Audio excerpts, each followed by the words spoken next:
Março já é o pior mês da pandemia no Brasil. Em Indaiatuba, no interior de São Paulo, a prefeitura anunciou que existe o risco de desabastecimento de medicações utilizadas para intubação de pacientes no Hospital Augusto de Oliveira Camargo, devido à alta demanda da Covid-19.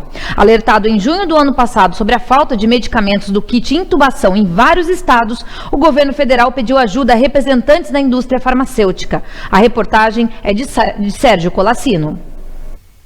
Segundo a Organização Mundial da Saúde, 60 mil pessoas morreram vítimas da Covid-19 na última semana em todo o planeta. O Brasil, que tem menos de 3% da população mundial, foi responsável por quase 26% dessas mortes e registrou mais que o dobro de óbitos do que os Estados Unidos. Foi a pior semana da pandemia no país, que se aproxima de 300 mil vítimas, sem perspectiva de queda nos números. A sensação que se dá é que se tudo continuar dessa maneira e nós não fizermos medidas mais drásticas, como um lockdown nacional, por exemplo, e não ampliarmos a campanha de vacinação, nós podemos chegar a 500 mil de óbitos por volta de julho desse ano. A saúde está em colapso. Além de UTIs lotadas, municípios alertam para a falta de medicamentos para intubação de pacientes graves. Uma reportagem da revista Cruzoé mostra que um relatório do Conselho Nacional de Secretários de Saúde, disponibilizado ao governo em junho do ano passado, alertou para a falta do chamado kit intubação. Pelo menos um desses medicamentos tinha o estoque zerado em 21 estados. Ainda segundo a publicação, os governadores haviam tentado comprar os medicamentos por conta própria, mas o governo federal barrou com a alegação de problemas legais. O Ministério da Saúde alega que a responsabilidade para comprar esses materiais é de estados e municípios e que acompanha semanalmente a disponibilidade dos medicamentos em todo o país. Em nota, a pasta informou que traçou estratégias para evitar o desabastecimento.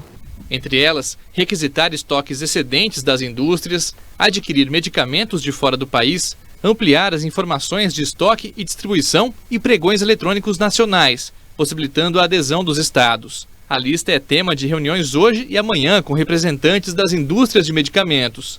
Ontem, a Anvisa precisou adiar uma reunião sobre o assunto devido à falha no envio de um e-mail ao diretor do Sindicato da Indústria de Produtos Farmacêuticos, que seria o responsável por convidar as empresas fabricantes. Segundo a agência, apenas na tarde de sábado foi verificado que ele não havia recebido o convite para o encontro, que foi remarcado para amanhã. Em meio à confusão, a Organização Pan-Americana da Saúde informou que vai ajudar o Brasil e já procura fornecedores do kit intubação, de quem o país poderia comprar usando recursos da própria OPAS. A falta de oxigênio nos hospitais também preocupa. O secretário de Saúde do Paraná disse que o estado precisa de 1.000 cilindros para abastecer o sistema de saúde. Mas eu peço às empresas, à indústria paranaense que porventura se utilize de cilindros, que possa colocar alguns cilindros à nossa disposição. Em São Paulo, o governo fez uma parceria para a instalação de uma usina em Ribeirão Preto, no interior do estado, capaz de envasar 120 cilindros por dia.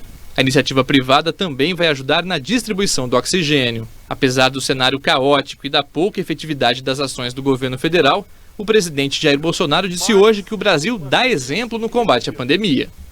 Estamos dando certo, apesar de um problema gravíssimo que enfrentamos desde o ano passado. Mas o Brasil vem dando exemplo.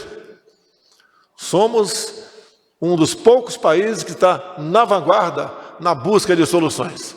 Bom, é mais uma prova cabal de que o presidente vive num mundo paralelo e que ele não tem a menor condição de estar liderando o manejo da maior crise humanitária da história brasileira.